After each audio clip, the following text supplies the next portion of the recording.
We're wearing 2 necklaces because I don't care anymore. Kim here, reacting to your assumptions about me. I asked to hear your assumptions about me, and now I'm going to tell you if they are true, if they are not true, if they are... I'm probably gonna get a little rambly, but, well, okay. Let's get right to it because I don't want to be like, hey, subscribe and bell and all this, and here we go. Assumptions. Assumption. You are an aunt that loves to take her nieces and nephews on adventures on a boring day. I like to take Ruthie on adventures any day, but you are right. Ruthie will cure a boring day. We go on adventures all the time, all the time. Here's another one about Ruthie. When I first started watching you, I thought Ruthie was your kid. I was so confused why she didn't live with you. So my brain decided you were in a faraway country and she needed the schooling here. I love that she needed the schooling here and not like fancy boarding school in like Switzerland or wherever, where the wealthy send their offspring. But yes, for anybody who's new here, Ruthie is my niece. Also my partner in crime. Also the light of my life. Another assumption, very creative. Yes, I am creative, kind of to my own detriment. Is that the right way to say that? I'm a little tired today, so I don't really know.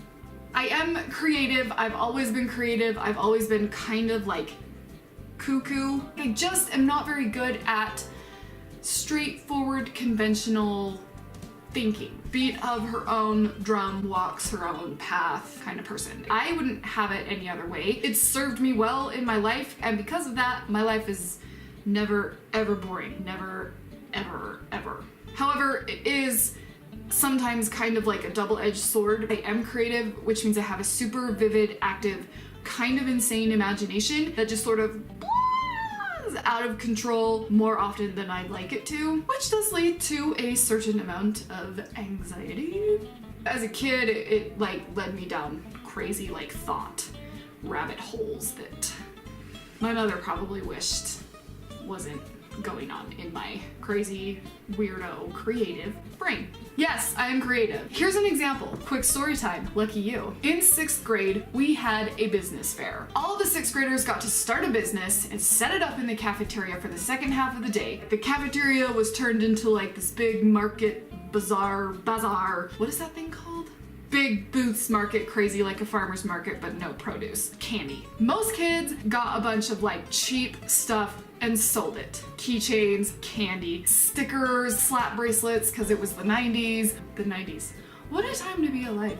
Pogs. Some kids got a little more innovative and would set up TVs and let you play per minute to play a video game. I thought that was pretty smart. But a bunch of kids did the video game thing, and a bunch of kids sold trinkets and things, food bits and candies and such. But not Kim. No. Kim set up a camping tent, put beads and beautifully colored sheer fabrics over it, set up a crystal ball, dressed up, and told people's fortunes. I set up a fortune-telling booth. I was the only one who wasn't selling something or doing video games. I had a fortune-telling booth, and it was awesome. The real point of this story was that my kindergarten teacher saw the business fair, saw my business, and said, of course, Kim would set up a fortune-telling booth. She's one of the most unconventional yet creative students I've ever had. I'm a little proud of it. So yeah, I'm creative. Another assumption, you can't stand being in the house for too long. Contrary to this being a travel, explore the world channel, I am a little bit of a homebody. It's kind of weird. Also, like my job outside of travel, because travel is like part-time thing, but like my job is an entertainer. I perform for people. However, I am incredibly, mostly 95% an introvert, which seems weird, but it is what it is. I seem like it, but I'm not actually that great at talking with people. I'm better at talking at people. I figured out how to deal with it, mental and social tools that I've developed to make it so that my life isn't miserable. I am actually a-okay hanging out at home, like a lot. I can just sit in my spot and edit video, research on stuff, write stuff, do creative-y type things at home for a really long time. It doesn't bother me. Husband will get like stir crazy and cabin fever, which is part of how we started traveling. I love it, but I'm fine being home. I do like to see things with my own eyeballs, which is why we travel. But we do have the RV, so in the summertime, it's not really like I leave home. That kind of helps with my little weird homebodiness who also likes to travel. I never said I was a normal, okay? Okay, here's one. You're 20. You are now my favorite human. I'm super not 20. I'm also super not 19. I'm older than that. I don't like to talk about it. I guess I opened myself up for assumptions though, so I guess I am obligated to talk about it. I don't know. Okay, look, I am not 20. I am not 25. I am not 29. I'm also not 30 or 31 or 32 or 33. I'm 34! I'm not young and cute anymore, I just look like it. Part of that is because I am just a child on the insides, and part of that is I wear a lot of sunblock. I look really young, it serves me well in my chosen career path, so yay! But no, I'm not 20. I wish I was 20. If I knew at 20 what I know now, my life would be, I would be like a gajillionaire. So many thoughts and feelings. You are very ambitious. You are 100% correct. One of my better Slytherin qualities. My ambition kind of goes in line with my creativity and imagination in that it can also kind of be a curse. It tends to make my life miserable at times, but I am who I am, and I am a crazy person who just is really ambitious and bites off more than she can chew and really chases her dreams unapologetically without hesitation or inhibition. Words.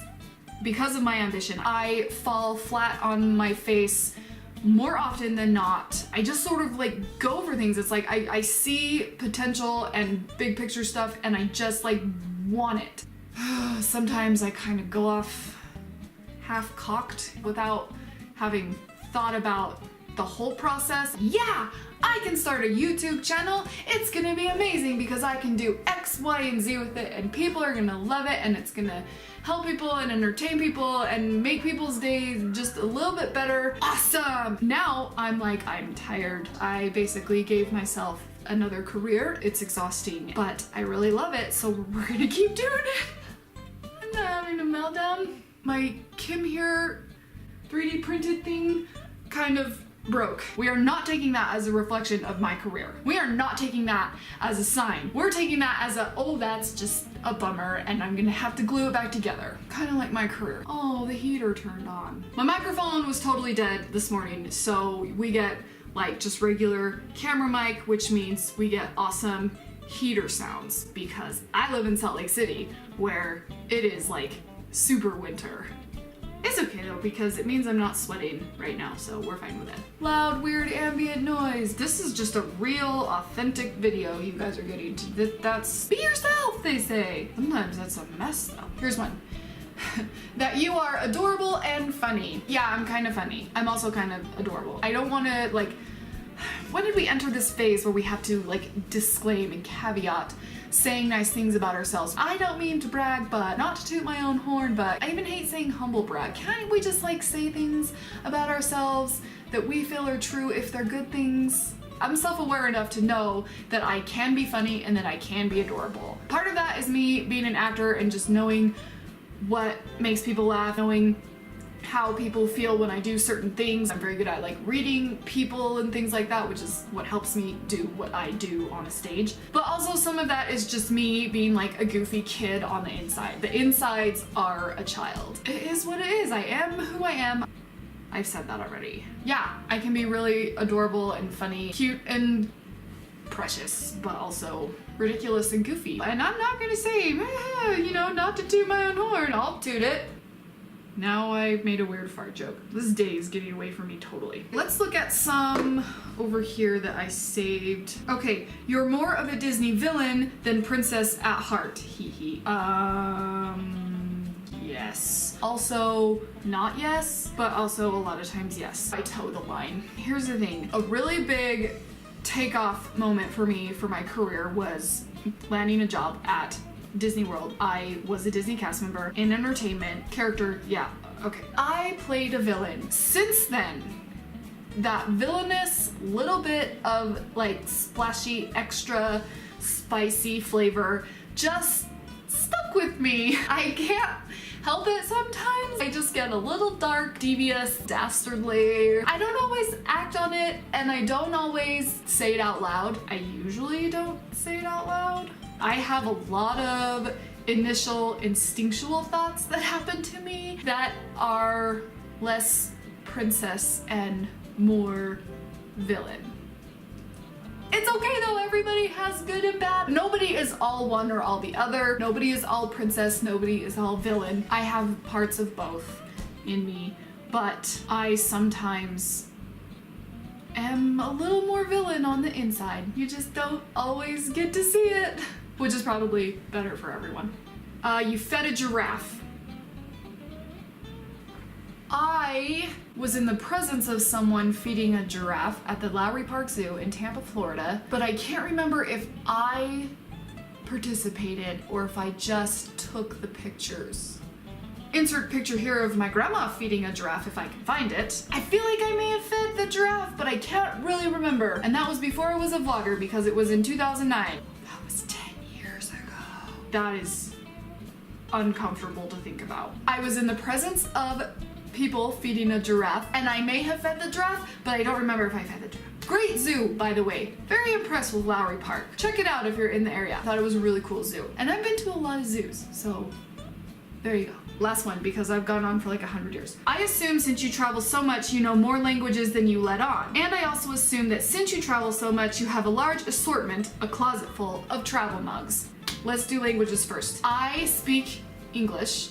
I also speak like this much French. Jeez, je parle un petit peu en français. Also, I can say thank you and bathroom. Not even where are the bathrooms, just bathrooms? That's all I can say. I took French in high school all the way through honors, but within like 6 months of graduating, it was totally gone. If you don't use it, you lose it. It's so like seriously true about languages. So I do speak like French. And I also can say a couple of phrases in Bulgarian. I'm half Bulgarian by marriage. Being married to a Bulgarian is what that means. I can say Merry Christmas, Happy Birthday, and also thank you. That's kind of it. Oh, I can also say I love you in Bulgarian, because I like to say it to my husband and he like thinks it's really funny to hear this dumb American try to speak Bulgarian. That also goes along with me being adorable and funny. As for the closet full of travel mugs, no, not at all. Even a little bit true. I have a very limited amount of coffee mugs, funny enough. I have a couple from Disney because like, hi, I got like a merch discount. I have very limited space in my cabinet for mugs, and I'm kind of weird about which mugs I use on which day of the week. So I just don't ever buy mugs. The only time I switch it up is on Tuesdays and the weekend. We're budget travelers, so a really big part of how we can afford to travel is to not buy things when we're traveling. We do, however, collect magnets. I did want something to be like, look at all these cool places we've been. It sparks joy, as Marie Kondo would say. I'm learning. The side of my fridge is completely covered. Magnets are really, really inexpensive and they're really cool, and they don't take up space. Like, they don't take up a spot on a shelf. They don't take up cabinet space. I see them all the time. All the time. They just make me happy and I just really love them. However, in the future, I do want to start a travel tree and buy Christmas ornaments for places we travel. Yeah. Those are some of your assumptions about me. I do apologize if I did not get to yours. I still love you. I really, really do. So, love you a lot. Thank you so much for those of you who answered and sent in assumptions, and for watching my videos and for just sticking around, because this channel is, well, it's a channel. If you are liking these travel videos and other just me weird talking to you videos, use the linky link in the description below to check out my Patreon. I really, really do appreciate you watching my videos and for just being here. I do think you're cool beans. I really, really do. Thanks for watching.